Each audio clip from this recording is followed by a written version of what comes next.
Hello everyone and welcome for this new video. In this one we are going to talk about the most essential part of any painting, pigments.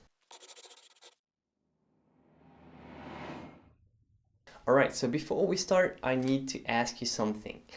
I would like you to write in the comments section the pigments that you use the most. It's going to help me for a research that I'm doing right now. I'm doing research on color and the various pigments.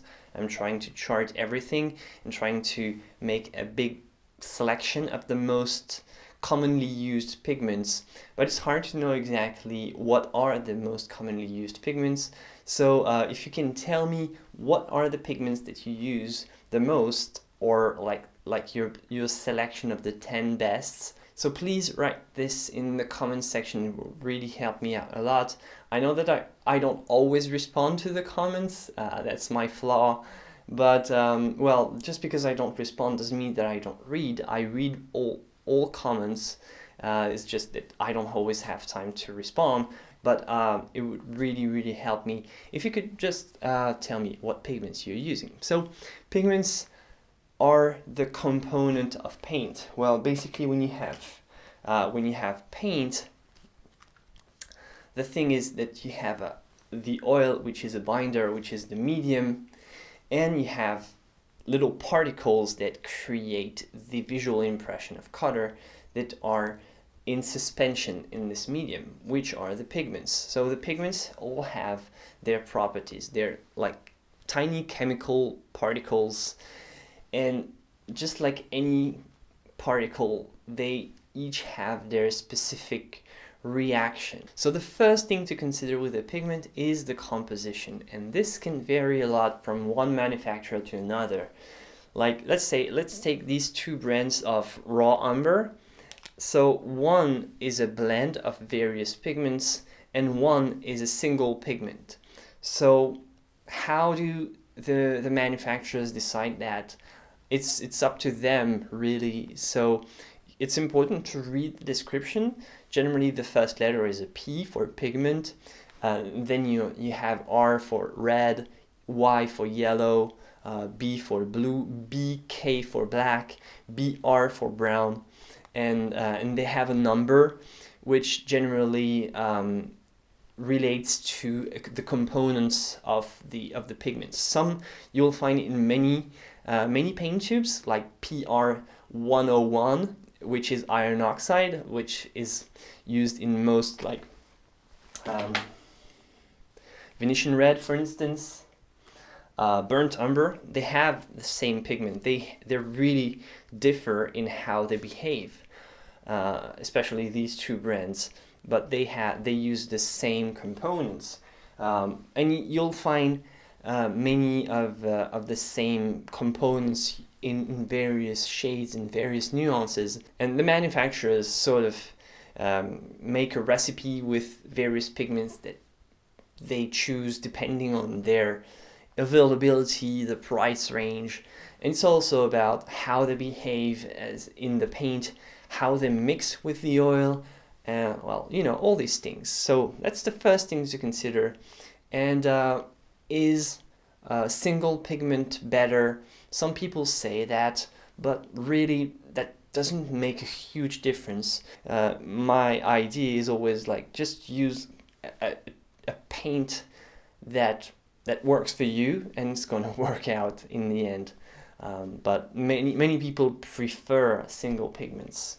Drying time, that can make a huge difference. Take some notorious fast dryer, burnt umber, for instance, which is well known for drying super fast. This, if you use this pigment in one of your mixtures, you don't need to add any seccative, you don't need to add any additives to make it dry faster, because just this is like it's an added effect to the pigment.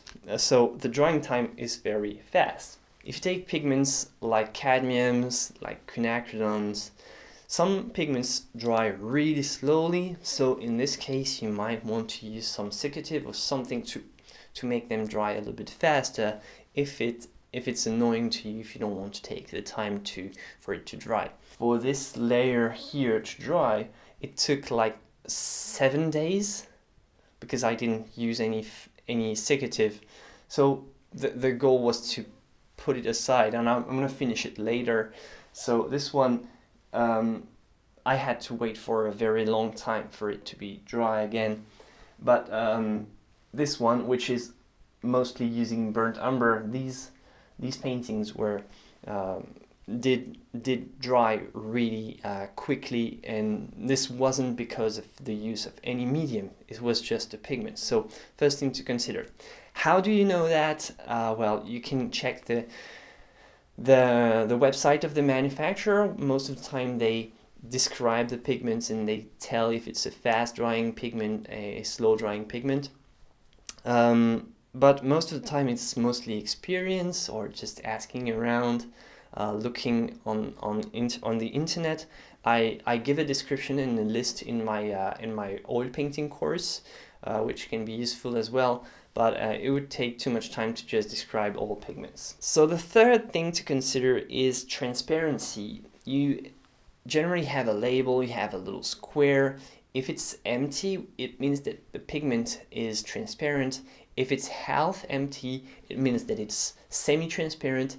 If it's half empty and a little bit opaque, it means that it's semi-opaque. And if it's a full square, it generally means that it's opaque. So the opacity is a really important element of the pigment because, well, it's going to affect how the layering will work in your painting. So if you want to use a transparent pigment in the very beginning of your painting, for the underpainting, for instance, a lot of the white of the canvas is going to be revealed. If you use another transparent pigment on top of this, you're going to see through, and you can create some very interesting glazes with transparent pigments. Whereas opaque pigments are much more buttery, much more stiff, and they hold, and light bounces on the surface, has much more covering power. Next thing to consider is the tinting strength, which is pretty hard to say for me. This is the power of your pigment to really bring a lot of chromatic element intensity. So some pigments are like very low in chroma, they don't bring a lot of punch in the color, and some pigments are very intense.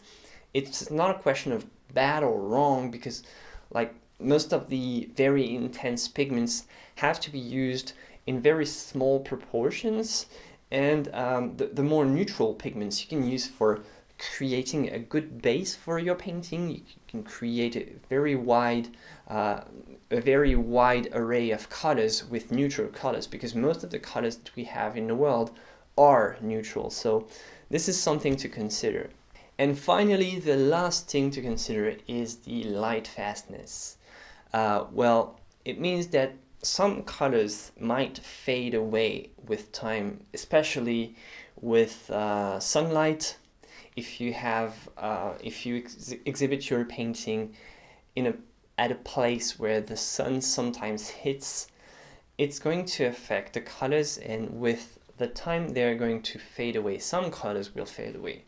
Hopefully this is not a thing anymore for most paint, because manufacturers now focus on pigments that are really durable, and most of the pigments that you can find in your art supply store are light fast.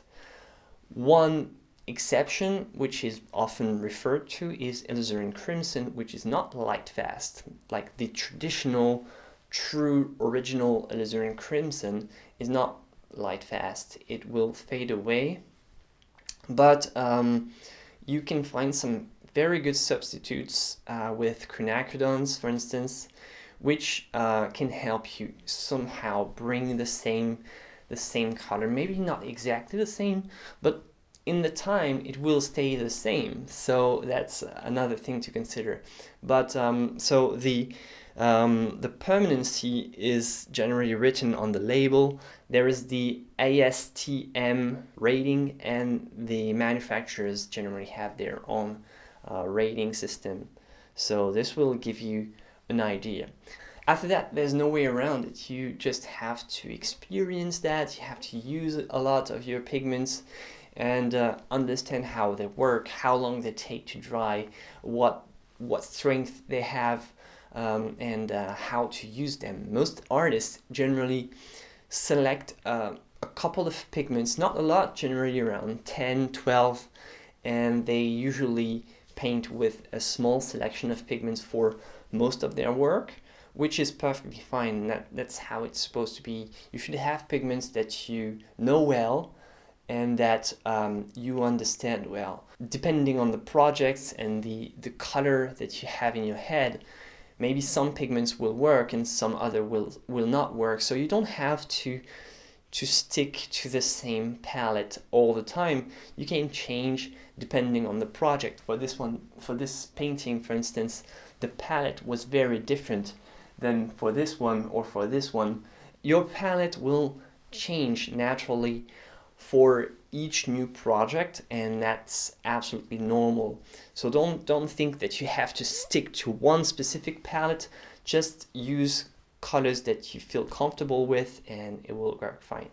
Alright everyone, thank you for watching. If you want to know more about oil painting, you can check out my oil painting course on my website. It's right here in the description box. As always, don't hesitate to like and subscribe and hit the little bell button, and I'll see you for the next video. Until then, have fun painting.